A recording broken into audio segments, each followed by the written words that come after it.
एक प्राचीन कथा के अनुसार जब राजा विक्रमादित्य उज्जैन के शासक थे तो वे काशी गए और माता की आराधना की तथा माता को उज्जैन चलने के लिए आग्रह किया।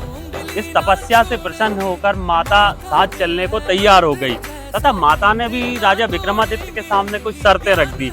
माता ने कहा कि तुमने मेरी तपस्या काशी में की तो मैं पूर्ण रूप से उज्जैन नहीं चल पाऊंगी। तो माता ने कहा कि मैं अपने चरण काशी में छोड़कर ही चलूंगी और चलते चलते जहाँ भी सवेरा हो जाएगा मैं वहीं पर विराजमान हो जाऊंगी। इस दौरान काशी से चलते चलते जब तरावली स्थित जंगल में सवेरा हो गया तो माता तरावली में विराजमान हो गई। फिर राजा विक्रमादित्य ने वर्षों तक तपस्या की तथा माता को प्रसन्न किया और उज्जैन चलने के लिए आग्रह किया। माता ने प्रसन्न होकर कहा कि मैं केवल अपने शीश के साथ उज्जैन चल पाऊंगी। इस बात से सहमत होकर राजा विक्रमादित्य माता को उज्जैन ले गए तथा माता की स्थापना की।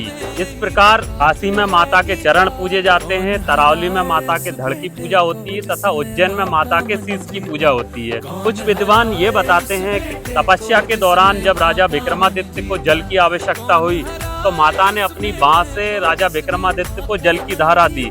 इस प्रकार वाह नदी का उद्गम स्थल भी तरावली गांव को ही माना जाता है।